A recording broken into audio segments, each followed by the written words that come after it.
Guten Abend, meine Damen und Herren. Herzlich willkommen im Körber-Forum zu einer weiteren Veranstaltung in unserer Reihe Stimmen der Freiheit. Mein Name ist Lothar Dittmer und ich begrüße Sie gleichzeitig für zwei Stiftungen, für die Körber-Stiftung und die Herbert und Elsbeth Weichmann-Stiftung. Gemeinsam mit der Hamburger Stiftung für politisch Verfolgte und der Süddeutschen Zeitung richten wir diese Reihe nunmehr 8 Jahre aus. Das ist auch schon eine ziemlich lange Zeit, aber es wird immer wichtiger. Wir möchten damit die Aufmerksamkeit auf Menschen lenken, die sich in ihren Heimatländern für Demokratie und Meinungsfreiheit engagiert haben und die dafür bedroht wurden und nun in Hamburg Schutz gefunden haben.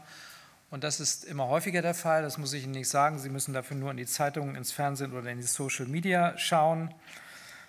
Der Druck auf die Demokratien und die Einhaltung der Menschenrechte steigt weltweit. In den letzten Jahren ist Deutschland für immer mehr Journalisten, aber auch für Kulturschaffende, für Wissenschaftler oder Menschenrechtsaktivisten zum Exilland geworden. Vor diesem Hintergrund engagieren wir uns als Stiftung mit unserem Schwerpunkt Neues Leben im Exil, mit unseren Projekten, Konferenzen oder auch Ausstellungen dafür, Menschen im Exil eine Stimme zu geben, über ihre Arbeit zu berichten und sie auch ein Stück weit zu vernetzen. Das tun wir nicht zuletzt vor dem Hintergrund der deutschen Geschichte, die auf besondere Weise mit dem Thema Exil verknüpft ist. Auch das wissen Sie, in den 1930er Jahren mussten fast 500.000 Menschen aus politischen, aus religiösen und ethnischen Gründen Deutschland verlassen, vor den Nazis ins Ausland fliehen und sie waren dabei auf Hilfe und Unterstützung angewiesen. Das gilt auch für die Namensgeber der Herbert und Elsbeth Weichmann-Stiftung, Sozialdemokraten, Herbert aus einer jüdischen Familie stammt, die ab 1933 im Exil waren, in der Tschechoslowakei, in Frankreich und am Ende in den USA. Sie sind dann beide 1948 nach Deutschland zurückgekehrt und haben hier maßgeblich am Aufbau der Demokratie mitgewirkt. Auch das ist Ihnen vermutlich bekannt. Herbert Weichmann als erster Bürgermeister der Hansestadt, Elsbeth Weichmann als Abgeordnete in der Bürgerschaft.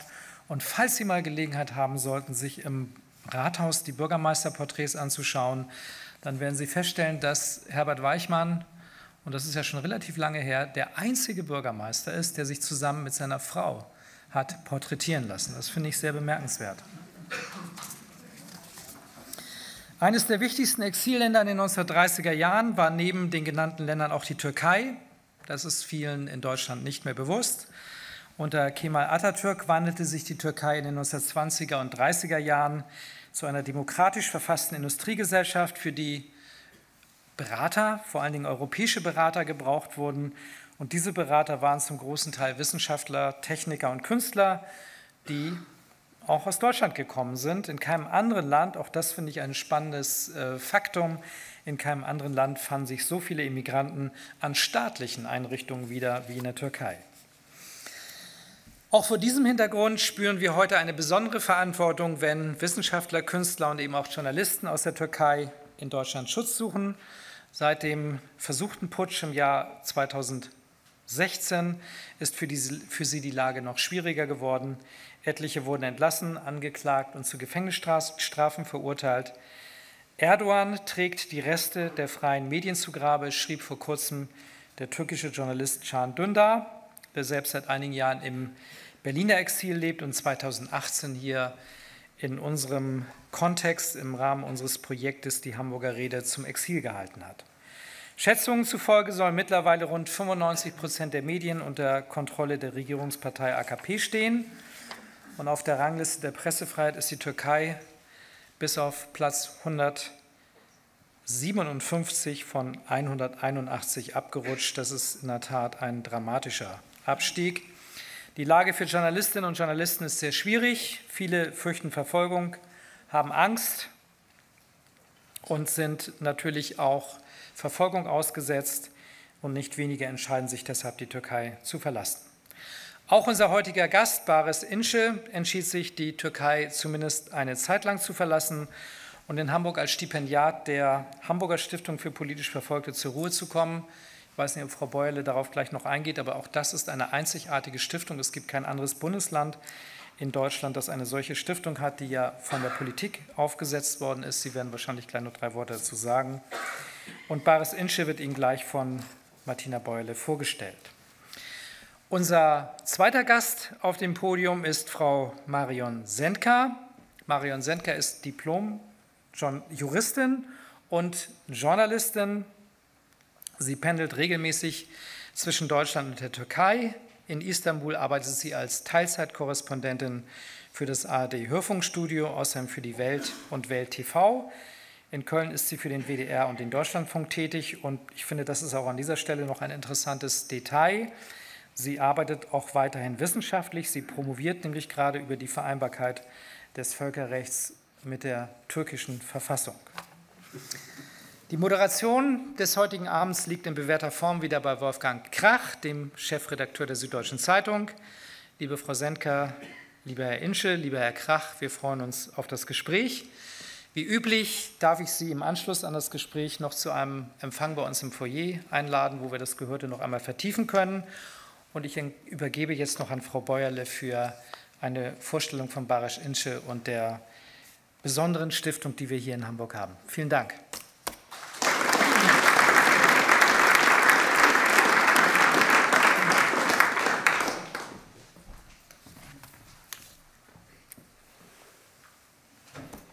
Liebe Gäste, lieber Herr Dittmar, vielen Dank für die Vorstellung. Liebe Frau Schneider, lieber Bariş, liebe Frau Sendker, lieber Wolfgang Krach, lieber Herr Karpen. Also herzlich willkommen auch zu dieser neuen Runde, auch von meiner Seite. Und dieses Mal stelle ich gerne Bariş İnce vor. İnce war als Stimme der Freiheit in Hamburg von März bis Oktober 2019. Er war Gast der Hamburger Stiftung für politisch Verfolgte. Und für die heutige Veranstaltung ist er extra direkt aus der Türkei gekommen. Bariş hatte wie alle anderen Stipendiaten unserer Stiftung ein Jahresstipendium, aber er verkürzte es um 6 Monate, weil er wieder in seinem Land direkt mitmischen wollte. Die Auszeit letztes Jahr im Frühjahr und Sommer waren ihm genug, um wieder kraftvoll zurückzukehren. Er vermisste seine Arbeit in der Tageszeitung Birgin, vergleichbar mit der Taz, so sehr, dass er zurückging. In einem Interview im Hinz und Kunst sagte er: In Hamburg fühle ich mich wohl. Es ist eine fröhliche Stadt mit einem tollen Kulturleben. Aber hier bleiben möchte ich nicht. Ich bin ja nicht im Exil und ich will auch nicht im Exil sein. Und die Türkei ist auch nicht Erdogan. Es gibt da so viele tolle Menschen, die eine offene Gesellschaft möchten. Bariş İnce, 38 Jahre alt, ist scharfer Kritiker der Regierungspartei AKP. Er ist aber auch Buchautor und hat 2 Bestseller zum brisanten Themen geschrieben, unter anderem Kindesmissbrauch. Sein letztes Buch, ein Kinderbuch, Kinder an der Küste übersetzt, werden wir am 16. April hier im Hamburger Literaturhaus im Rahmen der Tage des Exils vorstellen können. Da kommt er also wieder. Und dieses Tage des Exils ist ein ganz tolles Veranstaltungsformat, möchte ich an dieser Stelle mal sagen, dass die Körber- und die Herbert- und Elsbeth-Stiftungen zusammen ins Leben gerufen haben. Heute geht es um den Journalisten Bariş, nicht um den Buchautoren. Er studierte zunächst Wirtschaft an der Hochschule Istanbul und dann politische Wissenschaften an der Technischen Uni Yildiz. Nach seinem Master arbeitete er zunächst in einem Wirtschaftsmagazin und dann seit nunmehr 12 Jahren in der Birgin in unterschiedlichen Positionen, zuletzt als Chefredakteur. Eines seiner Themen: Korruption. Wir erinnern uns an den angeblichen Mitschnitt eines Telefonats zwischen Erdogan und seinem Sohn Bilal über die Frage, wie er eine Millionenspende, die der Sohn sich über eine Stiftung hatte zukommen lassen, irgendwie verstecken könne. Viele hätten darüber geschrieben, sagt Bariş, auch deutsche Medien, aber er sei dafür verklagt worden. Für seine wütende Verteidigungsschrift erhielt er gleich eine zweite Anklage. Gegen das erste Urteil von 21 Monaten Haft legte er Berufung ein und wartet seitdem auf seinen Prozess. Jederzeit kann das Urteil bestätigt werden. Dann kann man nichts mehr machen, sagt er. Im letzten Jahr wollte Bariş eigentlich kürzer treten. Die vielen Drohungen und Anklagen hatten ihn mürbe gemacht. Er sehnte sich nach einer Auszeit und das war auch der Grund, warum wir ihn eingeladen haben. Aber dann kam das Frühjahr 2019, und anstelle die Parks, die Elbe, das Meer zu genießen, reiste er von Veranstaltung zu Veranstaltung, um mit seinen Landsleuten zu sprechen, hier. Es war die Zeit der Bürgermeisterwahl in Istanbul. Am 31. März 2019 war der Wahlsieg İmamoğlu's annulliert worden und sollte am 23. Juni wiederholt werden. Über das wird er sicherlich reden, über seine Arbeit und sein Leben, im Gespräch mit Wolfgang Krach und in der Diskussion mit Marion Sendker. Wir werden das gleich hören.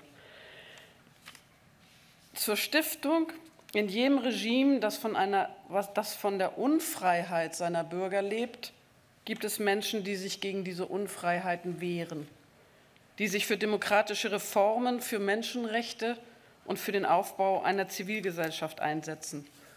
Unbequeme Menschen, die für andere dann Vorbilder werden, Multiplikatoren der Zivilcourage und Anständigkeit. Die Hamburger Stiftung für politisch Verfolgte wurde gegründet im Gedenken an die Opfer des NS-Regimes und all derjenigen, die sich für Freiheit einsetzen und deswegen heute politisch verfolgt werden. Ihnen eine Stimme zu geben, eine Auszeit von Bedrohung und existenzieller Not, ist das Ziel der Stiftung. Eine Auszeit bedeutet, die Stipendiaten sollen nach einem Jahr zurückkehren in die Heimat und dort weiterarbeiten.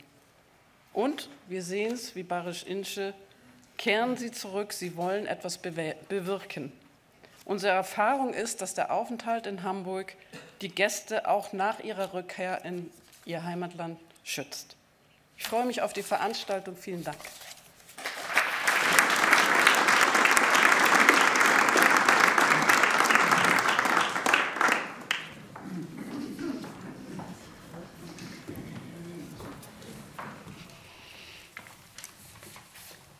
Ja, meine sehr verehrten Damen und Herren, auch von mir ein herzliches Willkommen. Wir werden, nur damit Sie den Ablauf ungefähr wissen, ungefähr eine Stunde auf der Bühne hier zu dritt diskutieren, und dann haben Sie die Möglichkeit, die Fragen, die sich bei Ihnen angestaut haben, zu stellen, dass wir vielleicht noch eine Viertelstunde dann die Möglichkeit geben, Ihnen zu fragen, und danach können Sie, wie Herr Dittmer gesagt hat, im Foyer noch ein Glas Wein trinken. Bariş. Tomorrow, the court case Dennis Yücel will go on. He's accused of propaganda for a terror organization. What do you think? How will this court case go on and how will it end? First of all, thank you for your kind invitation here. Hamburg is a special city for me because I was here for 6 months, for 8 months. And also it's my great honor to be here in the KörberForum, and we were a bit jealous when we watched the discussion in KörberForum. Maybe you can remember that Ibrahim Kalın and Tim Sebastian were discussing about the Turkish media system, and we get a bit jealous about that because we cannot ask questions like that to him for a spokesman of Erdogan, because it is risky about. Just imagine that you ask some questions like that to the Ibrahim Kalın. What will happen? For example, what will happen to the television channel? What will happen to the owner of the television channel? Maybe he should close the television channel, also media outlets, and also he has some troubles about tax fines and also some political pressures. And what about the journalist? He or she can be unemployed, and also we will come to all these things later. Yes. I just want to ask Yes. you to answer the first question. I will come in here. Okay. We can say that the pressures upon the journalists are so political pressures, and our judgment system also is a political judgment system, and many prosecutors are giving some feedbacks from Erdogan and his palace system. So we cannot say anything about a legal procedure. We should always consider, we should always check the procedure of political developments. We should investigate the political developments. What we are investigate, for example, the relationship between Germany and Turkey. And also we should investigate, we should consider, we should look to the Erdogan's condition in Turkey, if he is comfortable as a president or not. It is differing and it is changing about this. So these judgments, like Deniz Yücel, for example, my judgments also, is changing about this political environment. For example, now there is a war in Syria, and there are some connections between USA and Turkey and some NATO allies, so it can be different. So we should always think about this political situation and political climate. Okay. So you don't have a concrete estimation how this court case will go on? Okay. Ms. Sendker, you are a specialist in both things, court cases and journalists. So looking from outside, from Germany to Turkey, and following all these court cases against journalists, my impression is it's in some way erratic. You don't know, you can't predict in any way how the logic of these cases. If there's somebody, the accusation is laid down, another one has another accusation. The constitution, it's very, very strange to estimate from abroad. Can you see any systematic proceedings in all these court cases against journalists in Turkey?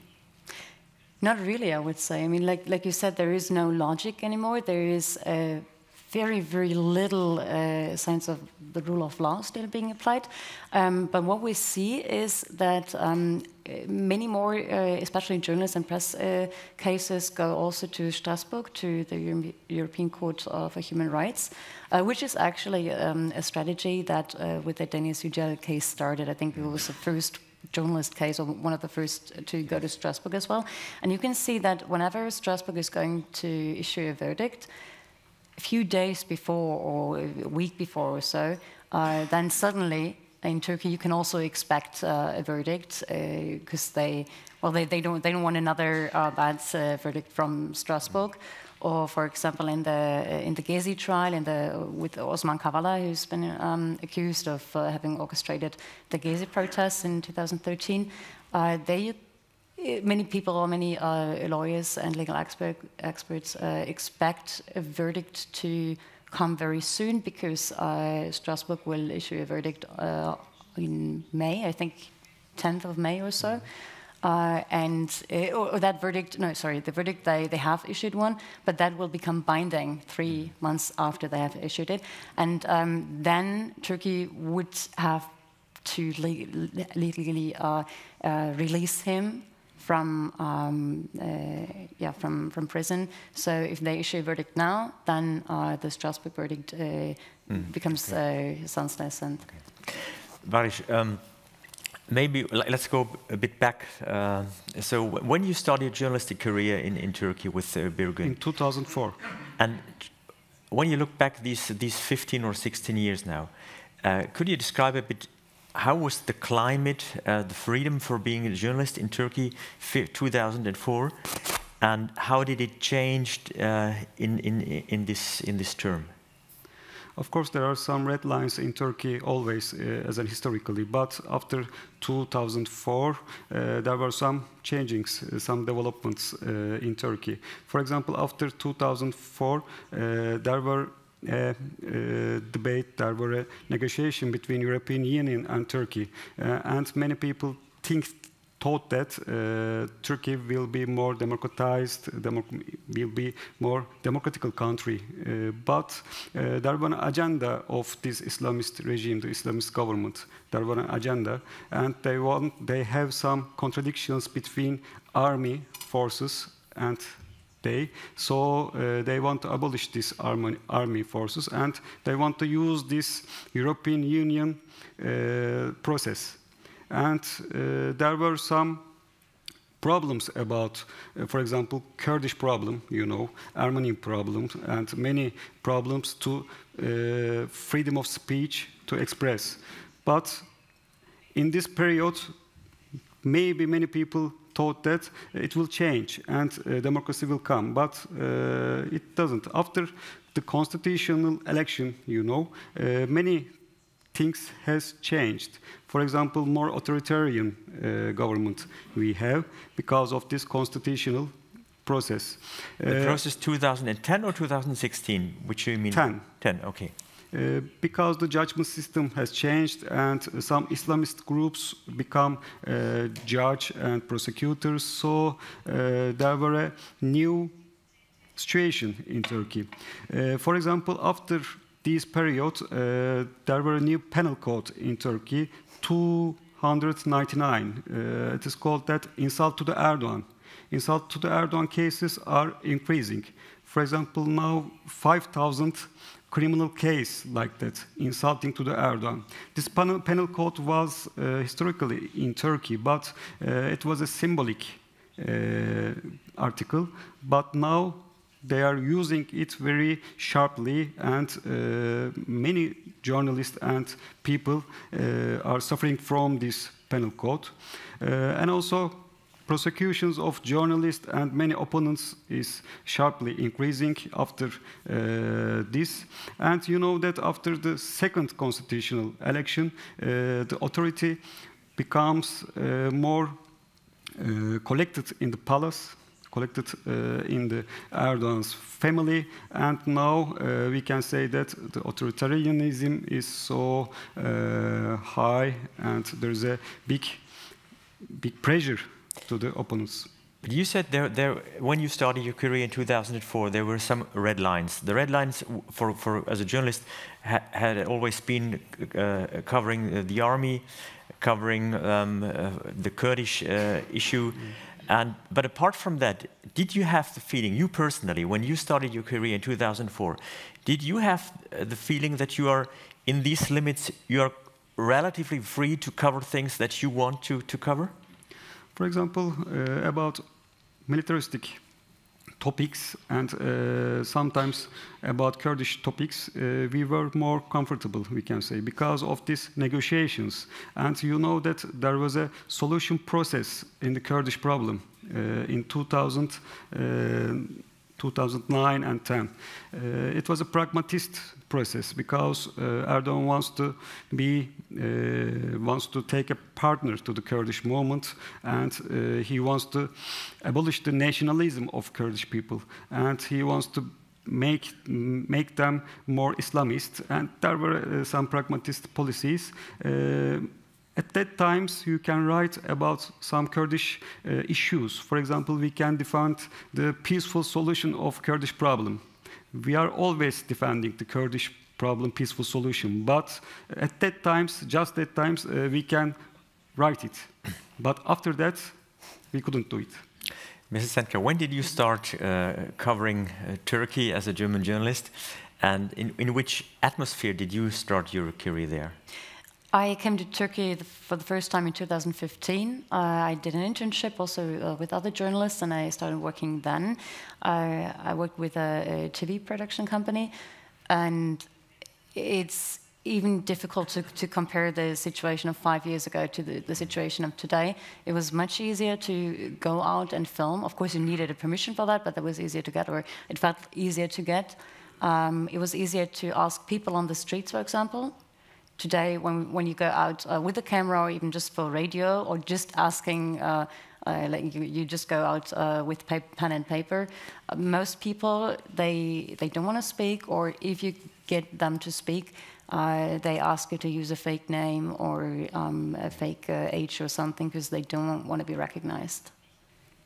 Okay. Bariş, when you... I remember when Erdogan entered Turkish national politics. I often talk to our own correspondents in Turkey there, and my experience was that our own correspondents and many German correspondents put a lot of hope in him. And they said, okay, he's an Islamist, we know, but but he could be the first one who is really trying to approach the European Union and to establish a democratic society in Turkey. Did you ever have this hope, or did you never have it? No, I have never. Why not? That's smart. There were some signals about that. They have an agenda, I know it, but you cannot say that you have an agenda. It's not a good formulation for policy. But we could see some signals about that. For example, when you criticize the religional issues, they become more angry. And for example, when you criticize Erdogan personally, he becomes angry, and it was a way to that. And when we check the issues and when we check the process, we can say that it is not a hopeful process, because, as I said before, it was a process that to abolish, to fight with army, to fight with militaristic forces, and the democracy or European Union agenda was the part of this fight. And I don't also support the militaristic forces and authoritarianism of them, but I can say that this Islamist group was in a contradiction with them, and it is just an agenda for it. And we could see the signals, and we always criticize them. And it was so hard to criticize them because they are opening charges when you criticize regional policies and also the personality of Erdogan. They were opening charges to us.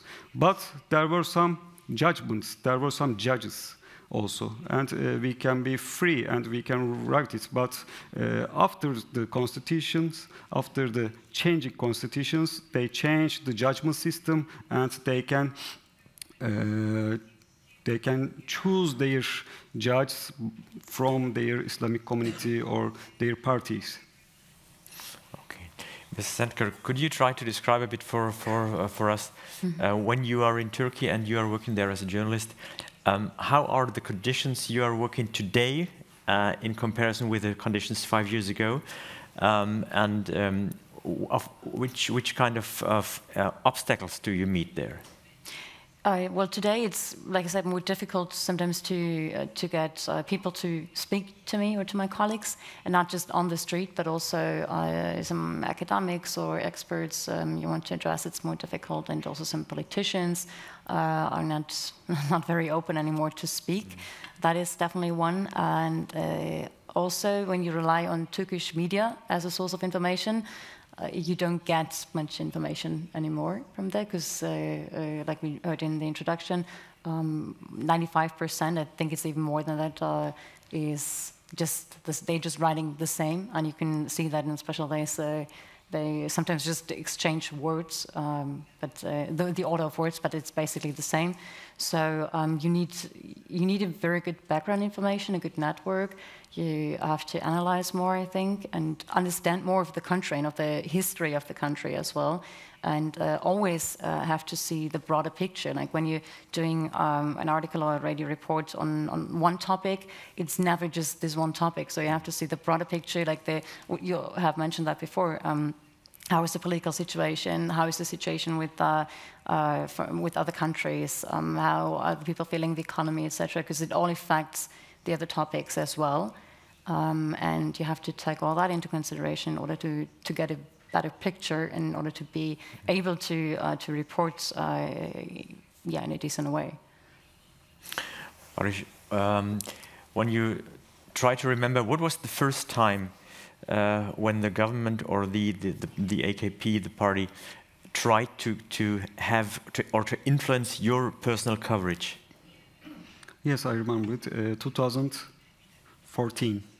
It was about a corruption scandal, you know, and I wrote an article about that. It was about an educational foundation which is called Türgev. Türgev belongs to the son of the Erdogan, Bilal Erdogan. The chairman of the foundation is the Bilal Erdogan, and I wrote an article about that, and I said that they built highways to their pockets. It was a joke because they are always proud of to build some highways in the Turkey. So I wrote an article about that, and they open a charge to me, and they want 1 year prison sentence to this article. I said that why? Why do you open a charge to me because of this article? I listened the recordings, the tapes of this, and there were investigation about that, a police investigation about that. But they say that no, you are insulting to our prime minister. He was a prime minister. But after that, it's unluckily, he became president. And my court was continuing. I wrote a defense to the court. I get a bit angry about this court because I was not a criminal man. So I wrote an angry defense to the court, and I wrote the first letters of the defense was the thief. So they open a new charge, of course, and they want 21 months prison sentence. 3 months ago, they decided, and they give a result to this court, and they gave me 11 months prison, but they postponed it. If I won't do again, I won't go to the prison. Okay. So in the beginning, Mr. Dittmer mentioned that according to estimations, that the AKP is holding 95% of the whole media industry in Turkey now. How would you describe, Mr. Sendker, the process? I mean, it was within 15 years. This is a very astonishing development. So how would you describe the methods, how they did it? I don't think it's actually that astonishing, that development, because just when you look back at Atatürk's time, there you can already see that the media was not as free as, for example, we know it in Germany. And that kept on, and especially under the reign of Mr. Erdogan, we could see that he always used the media as a method to bring out his message and his politics.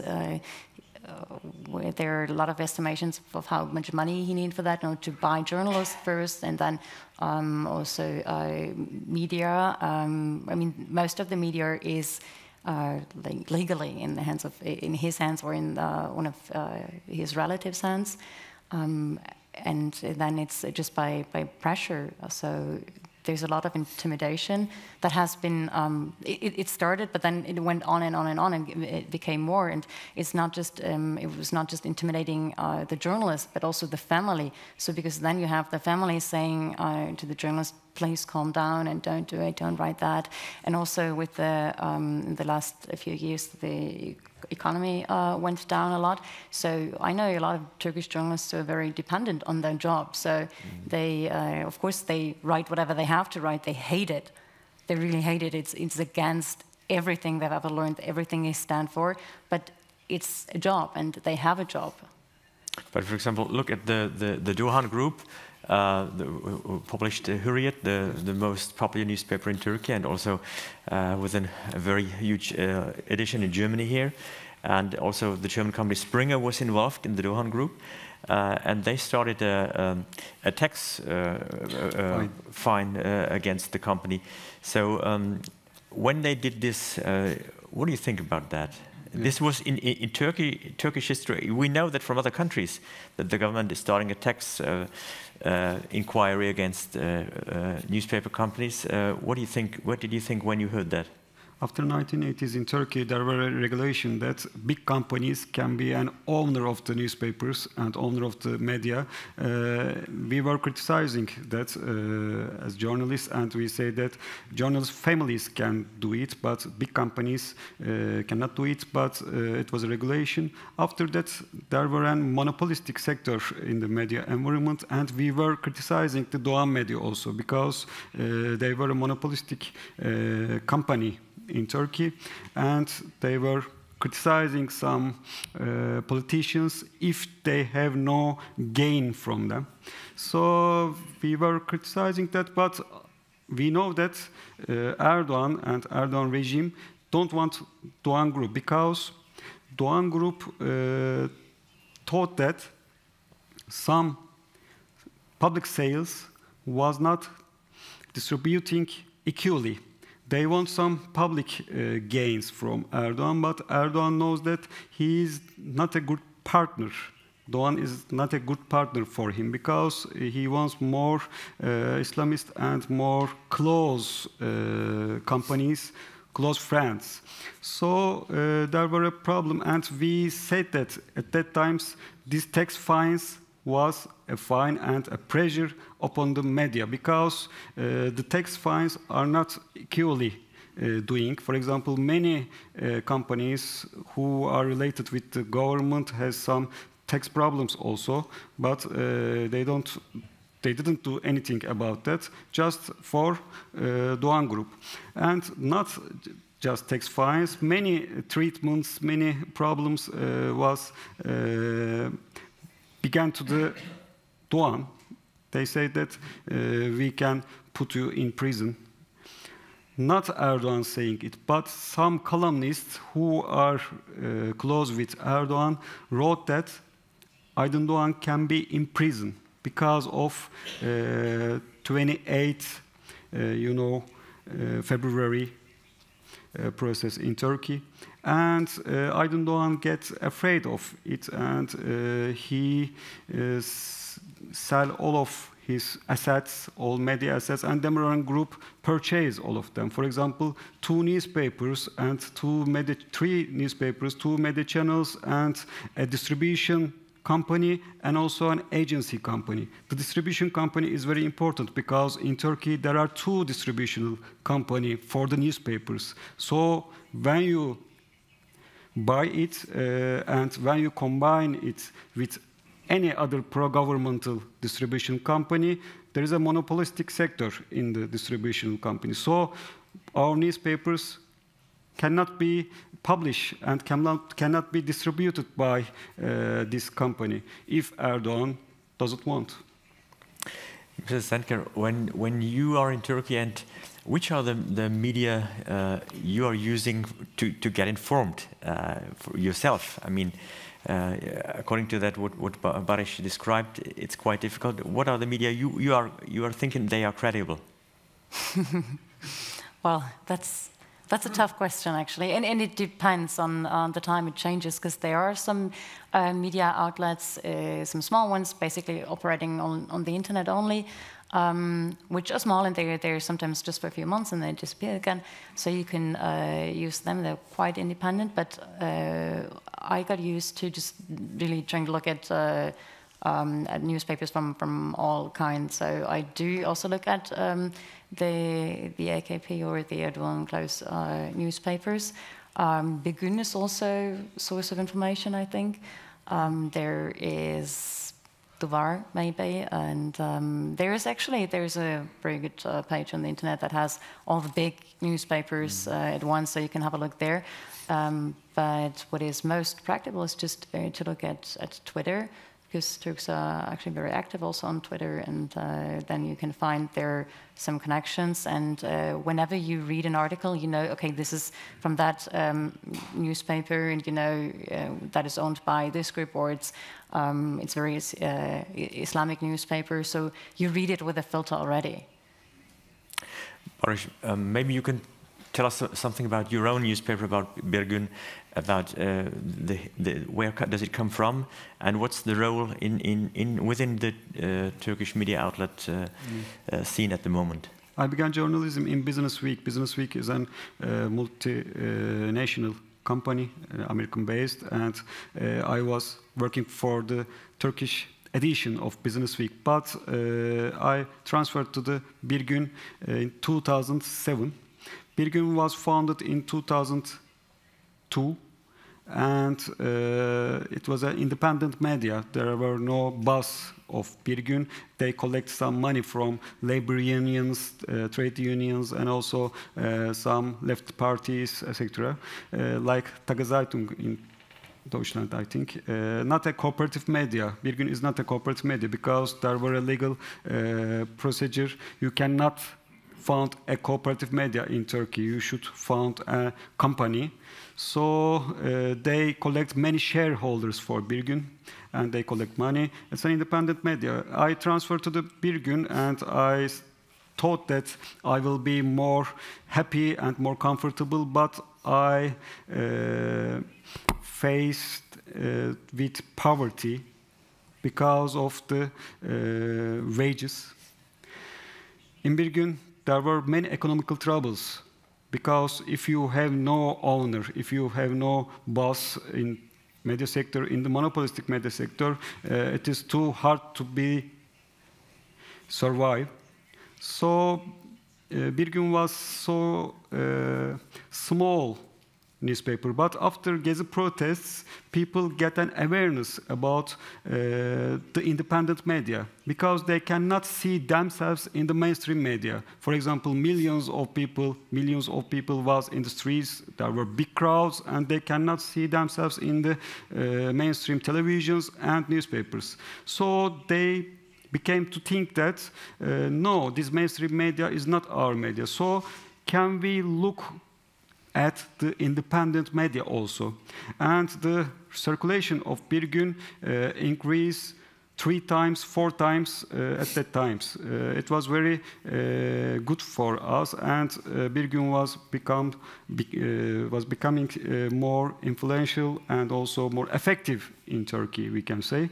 And now our circulation is not very, very large or big, but our online segment, our online site is very powerful in Turkey. And you know that mainstream media is not reliable in Turkey now, and people want to reach the news from social media, and they are always looking for social media and online websites. So Bir Gün's websites is so big, and Bir Gün wants to collect some money from its readers by crowdfunding. They are being a member of Bir Gün, online segment member, and we are sending them some PDFs to read, and they become a member of Bir Gün. We have 5,000 members, and they are always giving money to Bir Gün, and it's like a crowdfunding, and it's a large number for Turkey because it's a volunteer wind. It is, I think, Bir Gün is now a very effective newspaper in Turkey. Apart from the website, I found the figures. I don't know whether they are correct. That before the Gezi Park protest, the circulation of Bir Gün was about 5,000. Then it had increased to 30,000, yes. And it's again with 5,000 at the moment. So that's yes. The figures I found, but I don't know whether they are correct. So when we mentioned the failed coup in 2016. And according to the figures of the Turkish Journalistic Union, about 180 media outlets have been closed since that. Among them, 53 newspapers, 37 radio stations, 34 TV stations, 29 publishing houses, 20 magazines, and 6 news agencies. That's unbelievable. Yes. I can give many stats. For example, in 2009, Freedom House status declared the stats of Turkey as not free. According to the World Press Freedom Index, in 181 countries, Turkey is 157th. It is so bad and terrible. And also, I have 100 colleagues in prison. This number is sometimes discussing in Turkey because some freedom organizations think that 150, but our trade unions give the exact number, I think 100 now, in prison. Mrs. Sendker, so this happened, the shutting down of all these media outlets during the time when you were also in Turkey and covering Turkey. So, do you have any? What do you think, or do you see something how this touches the population in Turkey? How people react on that? Is it? It's just they are just frustrated, or they just accept it because you can't do anything else, or what do you think? How do you perceive it? Well, what could they actually do against it? I mean, there's a big group in Turkey that, like you said, I would say they accept it in a way because they are also intimidated by it. They don't want to be part of the people who have been silenced, have been put to prison or on trial or in jail or so. There is another group of people, a smaller group of people like Bariş also, who say, no, we do not accept it, we fight against it, we still keep on working, never mind the obstacles. And what we shouldn't forget is that Turkey is a country where a lot of people cannot properly read. I mean, I'm not speaking about Istanbul or Izmir where you live, but especially in the southeastern part, there are a lot of people who they don't consume newspapers or online newspapers like in the metropolis they do. They rely more on TV and especially on YouTube. That is very big in Turkey.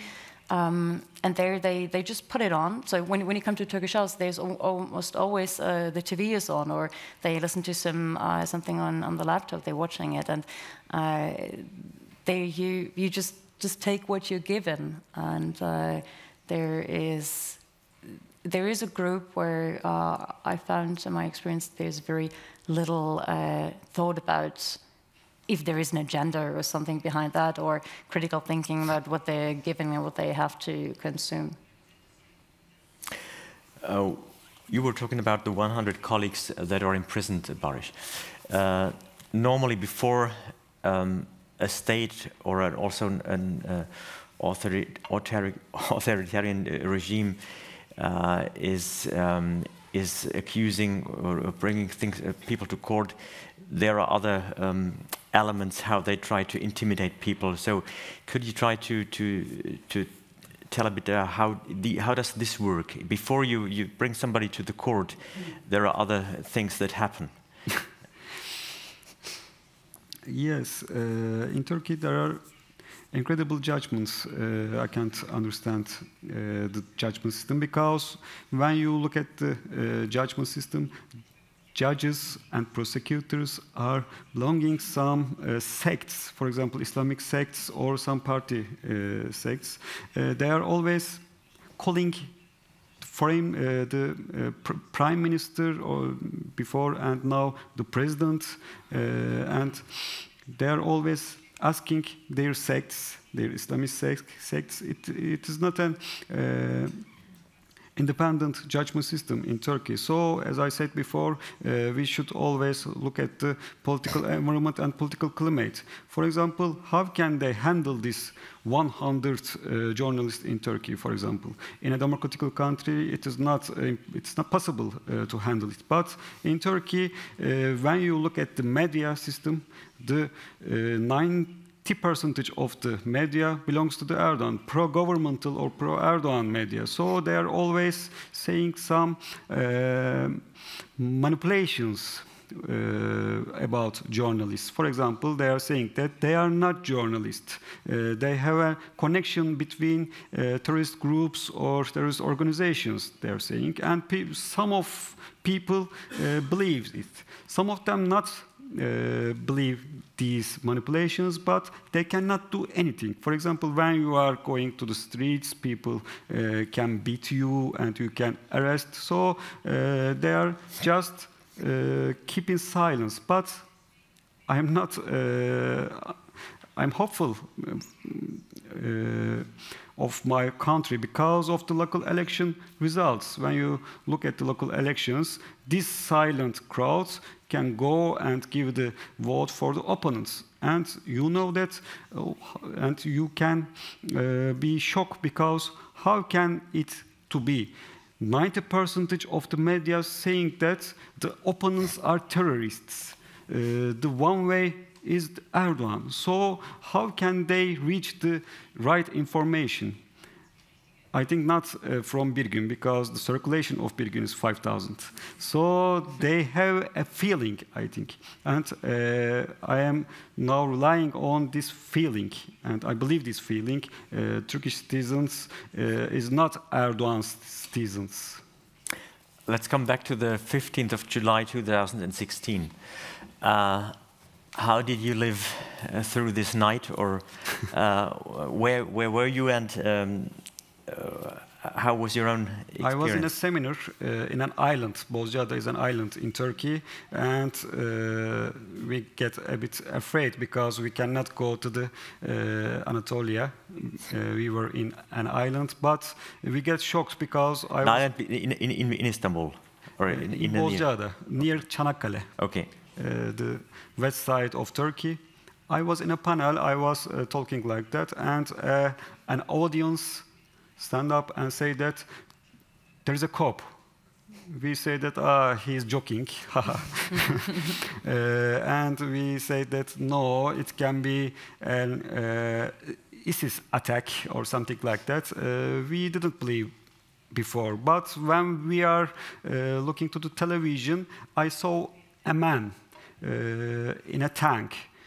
They opened the door of the tank, and I saw a policeman. The policeman was a Gülenist police. I know him because when you can ask me, how can you know the Gülenist police? When I was student, he was beating us, and they were a cooperation with Erdogan, you know. And when we say some criticisms about AKP, they were attacking us. So I saw this policeman, and I said that yes, there is a Gülenist cop. But I think that some people from state knew this cop, and it is not just my knowledge. Many people think that because they want that Gülenists will do this cop, and they will reorganize the Turkish society and reorganize the Turkish media after this cop, like other dictators, you know. They have a result to do this. They have a result after this cop to do these authoritarian things, authoritarian rules, and they keep all of the citizens in a silence after this coup. And what happened after you had switched on the TV, and how did you leave the island? The next day they say that okay, there is no cop, we avoid this cop and we can go to our hometowns. I went to Istanbul because I was the editor-in-chief still, and I wrote an article and I wrote my main page also. We were criticized, Gülenist and also AKP in our hard copy. When you check 16th of July, bir gün, you can see that some pictures who are attacking soldiers and killing them in the head, and we say that no, it's a violence also. Of course, we are criticizing the cop, but it is a violence also. You should stop this violence. We say that. Mrs. Sendker, where were you on the 15th of July 2016? I was also on a workshop, but not in Turkey, in Germany, and I was actually on my way back back home from that workshop, and I was in touch with a friend of mine who lives in Istanbul, and he texted me, "That's so weird. There are tanks at the bridge. Are they doing a coup on a Friday night? Are they being stupid?" He said. I was like, "Okay, that's weird. That was just it doesn't make sense to do a coup on a Friday night in the first place." So that was the first weird thing, and then. I spent the night with a Turkish-German friend of mine, just watching Turkish TV and following everything. And we both didn't really know what to say. I mean, we both knew there were rumors of something like a coup, that it could happen, but no one, of course, knew when and how and why and who would pull the strings. And there were a lot of random happenings that night that needed a lot of ponderance later on. Bariş, were you completely surprised at that day that this coup happened? Yes, of course, I get surprised. We have no information about that, and we get angry with us because we are journalists and we have no idea about it. That information. Yes. So, which role did Gülenist journalists play in Turkish media before the 15th of July? Bad role, of course, but we should defer the part, and we should have direction, I think, and this direction is must be true direction. We cannot defer journalist Gülenist or PKK or something like that. We have a direction, and we are always defending the freedom of speech and freedom of expression. But Gülenist groups were not defending these parameters. And so they were not defending the freedom of the press? Yes, they didn't defend, I think. For example, when we criticize some prosecutions in Ergenekon process, because some secular people and secular writers were collecting and putting in prison.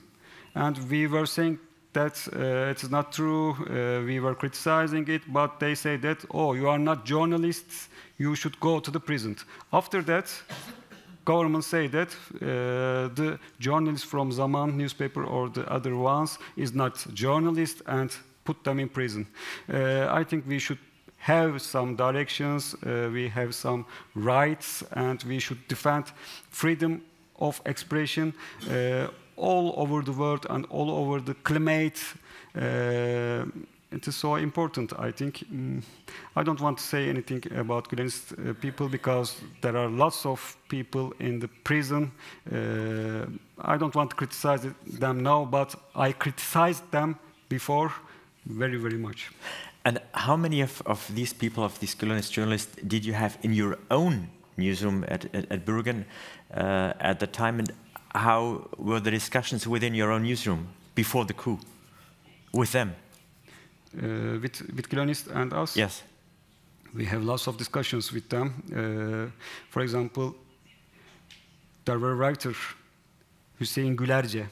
He is now defending AKP. He was the main writer of Zaman, and he was always writing bad things about Bir Gün because they were always defending AKP like a fanatically, because they had gains from the constitutional change after 2010. After 2010, they have many people in judgment system and also police station and also media, and they become very powerful. But Erdogan doesn't want to share the power personally. He doesn't want it. He didn't also, now he doesn't want also. So there is a discussion between them, and after that, you know the contradictions and conflicts between them. And after that, we defend that you cannot shut down Zaman or the other ones. You cannot shut down. Because we are defending the freedom of speech. We are discussing, we are arguing with them, and I don't think that some of them are not journalists. But if they are writing in a journal, you cannot put them in the jail. Mrs. Sendker, how would you describe the role of the whole Gülen movement in Turkish society before the coup? And how did you notice anything about Gülenists within journalism in Turkey before that? Within journalism, well, yes, like Bariş said, sometimes you could see it in the way they wrote, and which was very one-sided, of course. But what I think was much stronger is the role in the judiciary, in politics, mostly in the judiciary as well. And according to my personal observation, I find they made some very, rather intellectual arguments sometimes. So the level of education was different, maybe even higher. I wouldn't say I would agree with whatever they argued for, but you could see that the way they argued was more elaborated, more evaluated. but they were protected for a long time. You can see that as well. And I think when you look at the way people, members of the Journalist organization, and also other members of political groups or sects, when they work as journalists or when they are working for the media, how they are handled, you can really see that in Turkey it is not so much about freedom of press or the function of the purpose and the role of the press is not so much about delivering information, neutral information and facts. It's used in a very pragmatic way. It has always been, or mostly always been used in a very pragmatic way by the ones who are in power in order to either manipulate people or to intimidate them. There are, of course, exceptions, like some very small and very little independent newspapers and TV stations, but mostly media has been used as a means to an end. Bariş, many of your colleagues who were intimidated or brought to court left the country in recent years. Those who had the opportunity to leave, some of them couldn't leave. All of us know Can Dündar and others. Can you understand why these people left the country, or the other way around? You had the opportunity to leave the country to get the scholarship here. Why did you return? I'm not judging my colleagues who leave the country, because it is so hard to live there. But it's a preference, so I prefer it. Can Dündar has a big trouble in Turkey, not just about the judgment, about society, because many people think that in Turkey he is a terrorist or something like that, and he cannot live in Turkey, I think, like me, because Erdogan labeled him in a blacklist, so many voters and fanatics of Erdogan can beat him. You know that a man with gun wants to kill Can Dündar. So the case of Can Dündar is a bit different, quite different. But I know that in Turkey there's an environment, there's a climate that many people escaping, especially young people escaping from the country. There's a wind, and I don't want this wind, because the escaping people are modern people, cultural people, and high-educated people. It can be good for Europe, good for integration of Turkish people in Germany or any other country, but it is not good for our country. So I want to change the wind. I want to change this climate. I have some responsibilities about my country. I'm a writer, I'm an author, and I gain money from my country. So it's our country. Of course, I have some opportunities here, but my Stiftung, my scholarship, is not an Exil scholarship. The Hamburger Foundation, Martina Börle, I want to thank for her because of this Stiftung, but it's not an Exil Stiftung, you know, an Exil scholarship. You are recharging here in 6 months, and you are going to your country and you are fighting again. It's a good program, I think.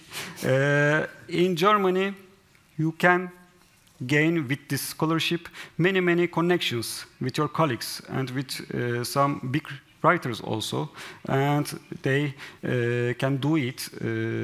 Hamburger Foundation has many connections between them, so it was very beneficial, very profitable for me to know these people and to explain my cases. In Turkey now, a bit more popular, because when they detain me, for example, many European newspaper can write about something about me, because now they know me. It's a good procedure, I think, and a good scholarship. And Hamburg is a good city also, but I don't want to be here. Of course, people can change, environment can change, and maybe I cannot live in my country. It's quite different, but now I can survive. Now I can fight, I can struggle in my country, so I prefer it. I don't know the future. But you have you could have had the opportunity to stay 6 months longer here, but so you had the feeling that I have to go back and fight, or what do you think? What was another development was there because some pro-governmental media labeled me as escape man. They said that he escaped because he has some connections with some terrorist groups.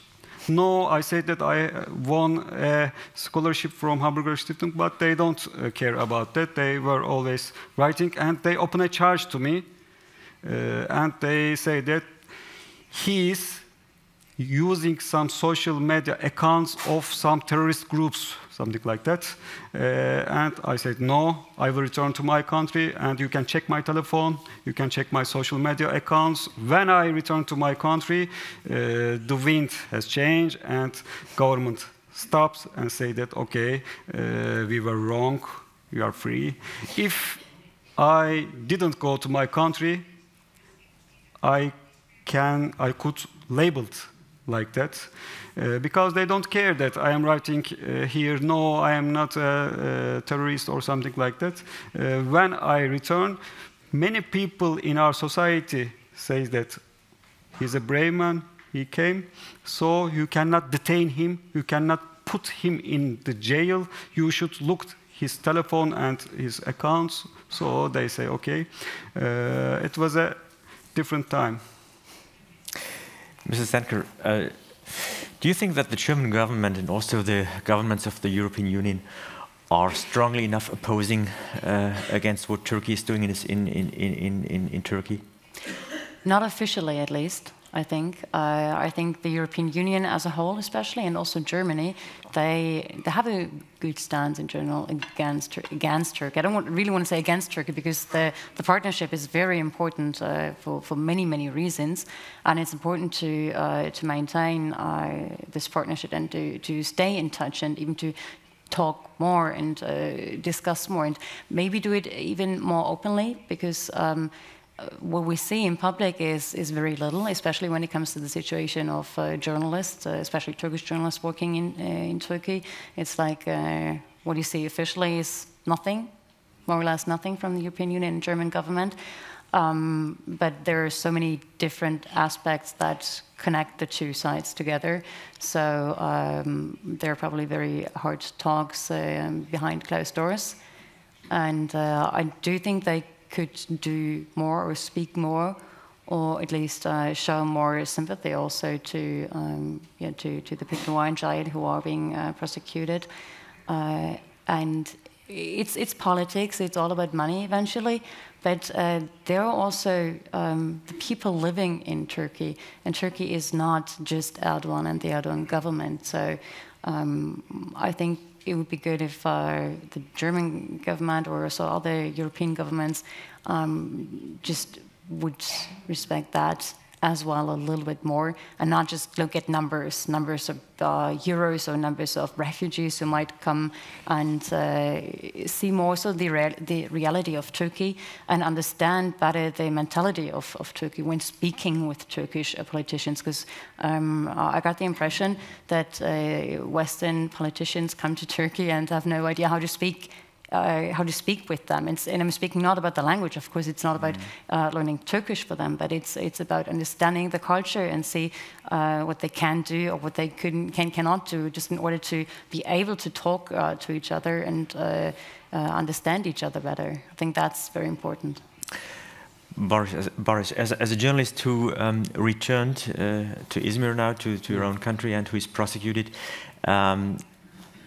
do you feel endorsed enough from abroad? Do you think that, for example, the European Union and also the German government is trying to improve the situation for journalists, for the freedom of journalists in Turkey?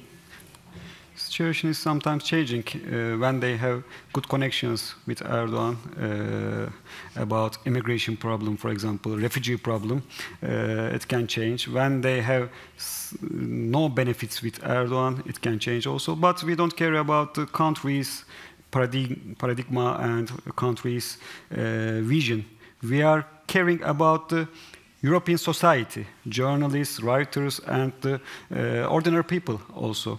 You should look to the Turkey not like an Orientalist. You should look at our country.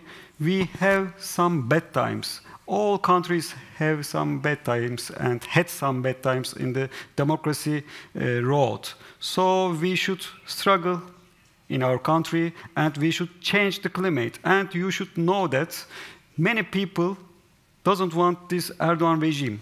And you should explain your society as a writer, as a journalist, these people. For example, in the big countries, Istanbul, Izmir, Ankara, they defeat. And when you look the sociology and economy of these cities are very big cities and very high cultural cities, and they have some connections with Anatolia. When you investigate the sociology of Turkey, in 1960s there were an inner immigration to the big cities, but they have some connections with their family in Anatolia. When you gain the big cities, you can gain Anatolia also.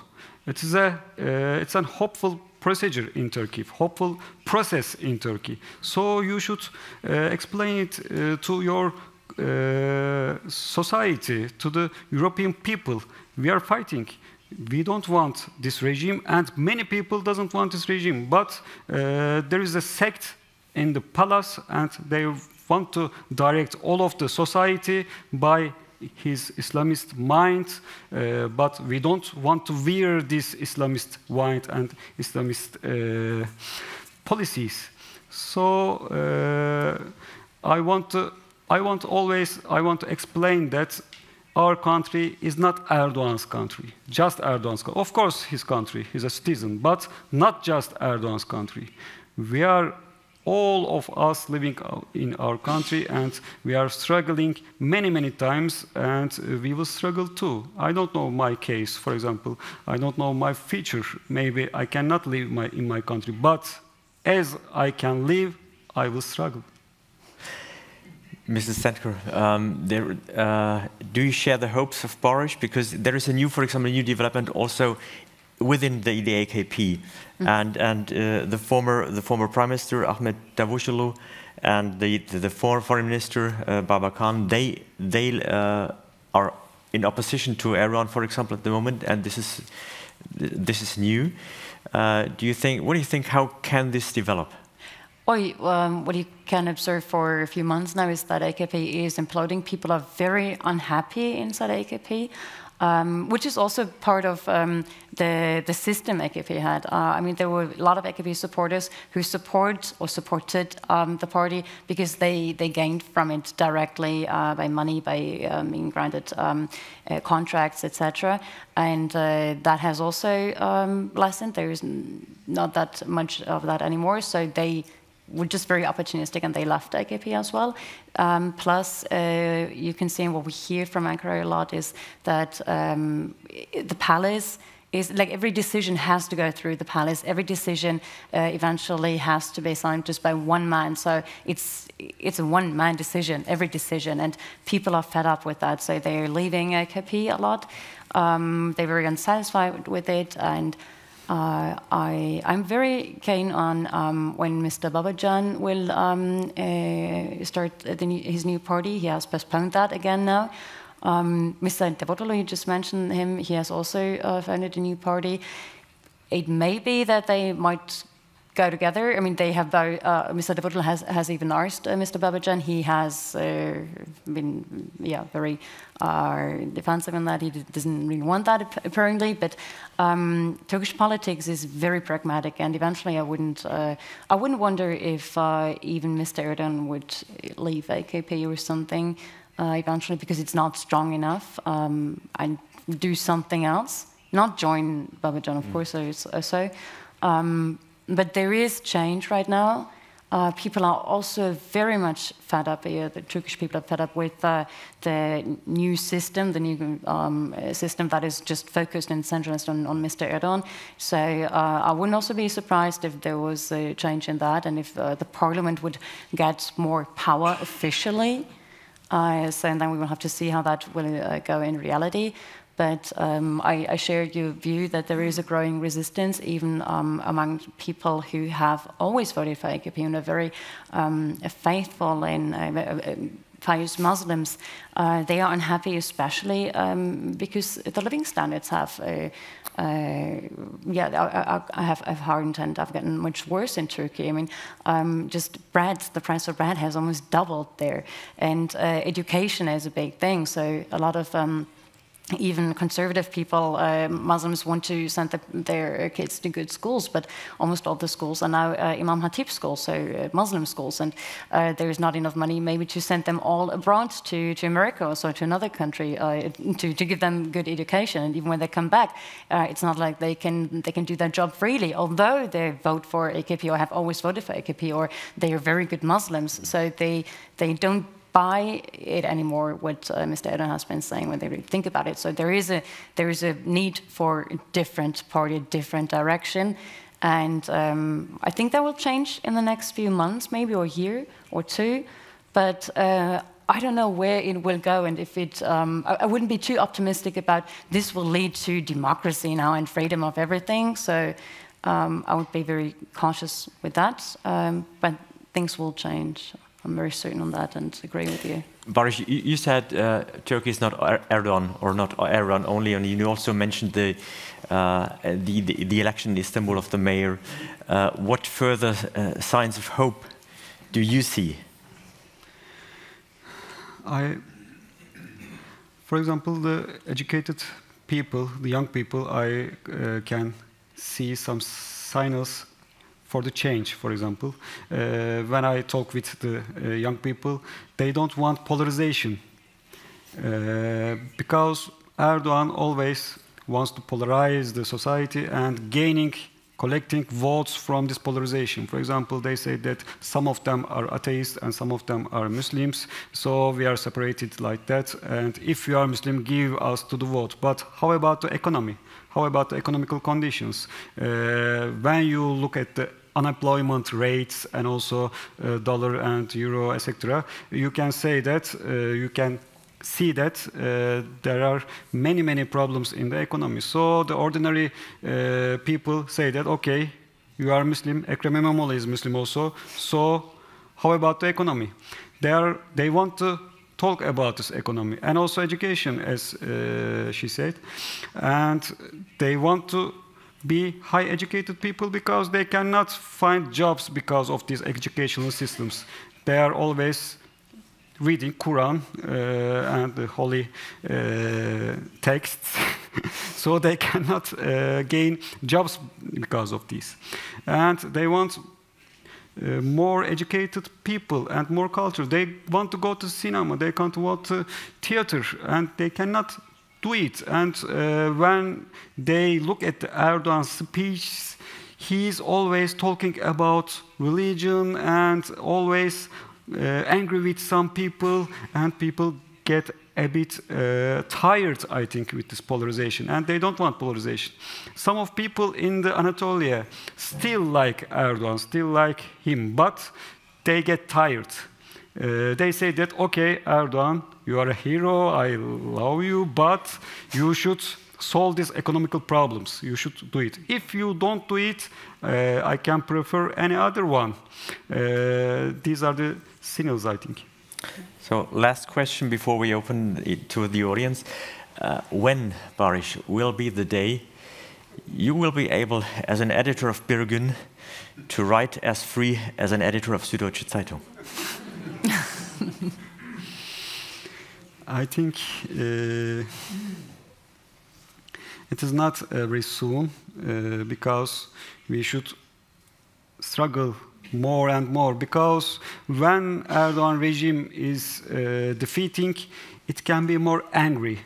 They can be more angry and they can do many things to the journalists because they don't want to go. They don't want to stand up to this chair because there are many bad things in the chair. So they want to be in the power, and for this they can do everything. We should be I am hopeful, but I am realist also, and I know these conditions. When you are defeating, when you are diminishing your votes, Erdogan wants to be more aggressive, and he can do many, many things. So I think it is not very, very soon, but after this regime, we can write that we are free, and we had struggle, and we are free, not by themselves. Okay, so I would like to give you, all of you, the chance to ask some questions. You want to start? Okay, there's a microphone here. Please ask questions, very brief, so they can answer. And please say whom you are asking, whether you are for Mrs. Sendker or to Bariş. Sure. Thanks for this evening, and welcome back to Hamburg, Bariş. And my question is, you depicted, or even Western media and Turkish media, depicted the situation as more an Erdogan problem rather than it's a Turkish state problem. Don't you think that what's going on in Turkey is not an Erdogan problem, it's rather a Turkish state problem? Because whatever is happening right now has been happening since the foundation of Turkey, since Kemal Atatürk. Turkey has never been better than now. It has always been like this. So if you talk about the situation of journalists, just talk about Haran Drink, the Armenian journalist who was killed publicly, and we have never seen justice. Yes, Hrant Dink was a columnist of Bir Gün. He was my writer. But I don't think so. Of course, in Turkey, historically, there were some red lines and there were some minded lands because of the nationalist system. You know that Turkey, there are lots of ethnical groups and religional groups, but the wave was in the first period of 19th was a nationalist wind, and the foundation of Turkish Republic was a nationalist republic. But the Erdogan regime is quite different, I think. Of course, we are always struggling with these problems of the nationalist regime, but Erdogan regime is a new phenomenon. We should discuss this new phenomenon. Islamism is a new phenomenon in the republic, because when you are discussing Islamism, they say that we have holy speeches. You can discuss nationalism. No, we are Turks, Kurds, or the other ones, and we can fight or we can be brothers. But when you say that I am prophet or I have holy speeches, you cannot fight with them because he is a holy man. He's like a prophet. So it's quite different, and they are changing the modernism graph of Turkey. You know that, and you mentioned that Kemal Atatürk was a modernist man, and of course he's a nationalist man, but modernist man, and he supports education, culture, etc. They are diminishing and they are abolishing also all of these statements, all of these establishments. So we are fighting a new phenomena, and we should know our new phenomena. If we don't know the phenomena, we cannot fight with it. If we say that, oh, it's a Turkish state, no, it is a quite different regime and quite different cultural and political development, I think. Okay, next question. Here, okay. Thank you. Thank you for the presentation, both speakers. My question is for both speakers, if I may. Do you observe a shift in media towards more radical Islamist narratives? I come from the Maldives, and I have experienced this in the Maldives, seeing that you have this Islamist leader. Do you observe this kind of a shift in the way media operates? You mean globally or in Turkey? No, in Turkey. In Turkey, okay. In Turkey. Ms. Sendker? Yes, I would definitely say so. It's a technique called framing as well. I would say that is applied very, very well in Turkey. You can see that especially in more Islamic newspapers, where they use certain keywords more often and put them in a special position so that everybody can see them. Even when you're just walking by the kiosk, can see the newspapers there. Are like some bad words, negative words, hate, for example, or some Islamic words also, with different objectives, I would say, to intimidate people, to make them think, oh, this is all about national security. It's about the existence of our country, of our nation, of our faith and religion, and we're under attack constantly. And I think, yes, you can see that, I would say. Of course, the 90% of the media sector belongs to the Erdogan, but not he is writing the columns, also the headlines. There are some reporters and there are some sects in this 90%. These sects are differing with the Islamist groups. For example, Iskender Pasha, Süleymancılar. These are Islamic sects in Turkey, and they have some media also, but Erdogan is supporting them because of the voters and the power in the society. They have some mosques and also some educational foundations, not education, Quran, they are educated Quran, and also some locations for houses for students. These are dangerous houses, I think, because child abuse problem in these locations can be. So in the media sector, we can say that Islamists are very, very in the high level and very powerful, I think. Okay, another question? Okay. Thank you very much for the presentation and the discussion. Both Marion Sendker and Bariş İnce, in the course of their contributions, said, with my own words, it's the economy, stupid. Personally, I don't believe in that. All the changes in the world during the last century showed, including our own country, which had a difficult history, no. My question then is it true? Because in this year, the number of tourists from Germany to Antalya, Alanya, Ekşike here, and so was larger. And we can state that the budget of Erdogan is saved this year from our country. Now, my idea is that we need, and you both mentioned that, sort of more understanding from my own country and from Europe what happens there. It's not completely unheard. It's not completely new. It is not completely unexpected. So what can we do to better assist you? Is it a question of civic education? I mean, the Süddeutsche and the Frankfurter Allgemeine and the Welt do their very best to give us the best information on the situation in your country. I don't believe that we have more basic information and more educated discussions about that. So what in your mind, and the question goes to you, Ince, Bariş, and to you, Marion Sendker, since you are in the job. What can we do?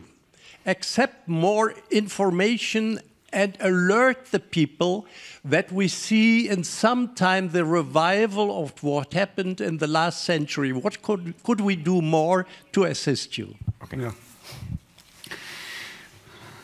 When I talk with some European people, when I talk with some European friends, they are discussing that we don't want to go to Turkey because when we go to Turkey, their tourism numbers, statistics are increasing, so there is no economical trouble in Turkey, so government become more comfortable. I don't think so, because yes, of course, economy depends on the tourism sector, but not just tourism sector, and also you are preferring Turkey now to summer because Turkey is becoming cheaper.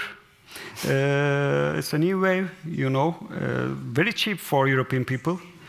If it is safe, Turkey has a good, has a beautiful places, beaches, and etc. So you can come. When you come, I think you should talk with our people. I know that they want to sell you many things, but I think you should talk, and you can see that there were lots of criticism about Erdogan and Erdogan's government. Maybe sometimes you are talking 2 or 3 people and say that I saw all of the population. It is not true also. You should talk more and more. And I think media is very important again. But he's saying that many media assets in Germany doing their works very well. It is very good, but these panels, these seminars are very important also. I want to talk my country. I want to explain my country like that. But sometimes our friends from Turkey just explaining the bad things to the Europe. I don't support this idea, because we should talk about the right things and also good things in our country. How can we cooperate if everything is bad and our country is a loser country? How can we fight, and how can we gain our country? How can we win again? So we should cooperate, and we should cooperate like that. And I'm criticizing some Turkish audience, some Turkish speakers also. They are always talking about the bad things in the country, but many struggles in our country. For example, women's struggle. The question maybe also you know. went to Okay, sorry. Maybe you know the women's struggle in Turkey. For example, 8 March protests. Many females going streets and protest the government, and the huge number of women. I can say many things, but... Well, I would agree with you, exactly. And I would also like to add that the problem is good stories don't sell very well. And that is eventually also due to, well, editors, but also due to the audience, who, the consumers who read or watch or listen to the stories. And that we just see that we have to put out something negative or some scandal, something else. And there was even a time when the best report was one that has something bad about Erdogan, because there was a very black and white thinking. But Turkey is not black and white. Yeah. Not at all, and it would help very much if people, you would just keep that in mind, that it's not black and white. And even if you find some articles that are portrait black and white, just think critically about it. Use your common sense, and think, can it really be this way? And then, like you said, just go to Turkey. It's a beautiful, beautiful country. It has beautiful people living there. And a lot of people also tell me, don't you think it's too dangerous? Don't go there. But no, there are far more dangerous places in the world. Like when you look at terror attacks, for example, it's not Turkey. Turkey is not the most dangerous place. Like a few weeks ago, I was in Istanbul. My brother was in London, and he just passed the bridge, I think before the attack happened. And he was where the attack happened. I was safe. So Turkey is not black and white. It's not just Erdogan, and it's not as dangerous as people frame it to be or want it to be, maybe. Okay, there was one last question, I think, here. Okay. Ich möchte in der deutschen Sprache die Frage stellen. Geht das? Ja, klar. Ich habe angenommen, dass die jetzige Situation in der Türkei auch ein maßgebliches Ergebnis ist von dem Machtkampf zwischen der Gülen-Bewegung und Erdogan. Die waren zuerst zusammen, haben auf einen Strang gezogen und dann haben sie sich getrennt. Die Frage ist, würde die Türkei heute anders aussehen, wenn diese Gülen-Bewegung bzw. die Leute, die da mitgemacht haben, an der Macht wären? Es wurde angedeutet, das sind gebildete Leute. Wäre dann die Türkei demokratisch? Es ist mit Sicherheit möglich, dass Sie als Kenner der Türkei, obwohl das hypothetisch ist, trotzdem ein Szenario entwerfen. Wie würde die Türkei heute aussehen, wenn diese Gülen-Bewegung an der Macht wäre? An wen geht die Frage? An beide oder an eine. Es ist ziemlich komplex, denke ich. Okay, Frau Sendker, fangen Sie mal an. Okay. Well, first off, I think what-if questions are always very difficult to answer. But yes, I do think that Turkey would look differently. And I also think that especially many governments, but also countries and people and citizens would... They would wish for Erdogan maybe, even or for someone else, because the Gülen movement, like Osman indicated, they are also Islamists. There's also some sort of a sect. They're also very extreme. They are more educated, but not in the way like you might think when education is like, it's not that free education. It's a very Islamic education as well, as far as I can estimate. And I think it's the more dangerous part because they're smarter. A lot of people say that Mr. Erdogan has never read a book in his life, and he's not stupid at all. But I think it's good that he hasn't read a book, or maybe just one book, or I don't know if he has read the Quran even. I think it's good that we're dealing with him instead of maybe someone else who would be more smart in an intellectual way, in a strategic way. Bariş, you want to also say something? I think it's more easier and more funnier to struggle with Erdogan than to struggle with Gülenists, because Gülenists can change themselves with different wearing, with different clothes. So yes, they are educated, but many people is educated. It is not a criteria. You are defending the technocracy and you are defending the Erdogan government, but educated people can become the Erdogan government if they do the Erdogan government more profitable, more democratical, etc. We don't want Erdogan government. It is exact. And we don't want also any Gülenist or any Islamist government. Of course, Gülenist people will live in our country, their country also, but we don't want any Islamist government because our state is a secular state and our republic is a secular republic. It must be protected. Our secular criteria, our secular lifestyles must be protected. We had experience about Gülenist methods in 2007, 2008, 2010, and 11 also. After 2012, they began to fight because of the sharing the power, especially in the intelligence unit. Especially in the intelligence unit. Gülenist group wants all of the power of this intelligence unit, but Erdogan doesn't want to share it. So the contradiction became. We know the method of their policies. So, of course, they are the citizens of Turkey. They can found newspapers, they can write everything, but we should protect the secularism. And secularism is a proof of democracy, I think. I think this was a good end for our discussion. Our time is running out. For all who still have questions, you can ask your questions outside also then.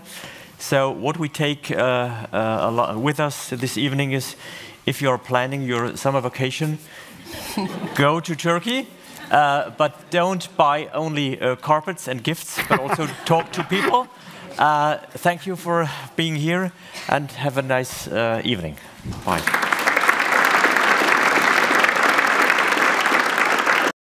Hat euch das Video gefallen? Dann abonniert unseren Kanal, um kein Video zu verpassen. Schaut gern auch in unserer Mediathek vorbei auf körber-stiftung.de/Mediathek und folgt uns auf Facebook, Instagram und Twitter. Danke fürs Zuschauen und bis bald.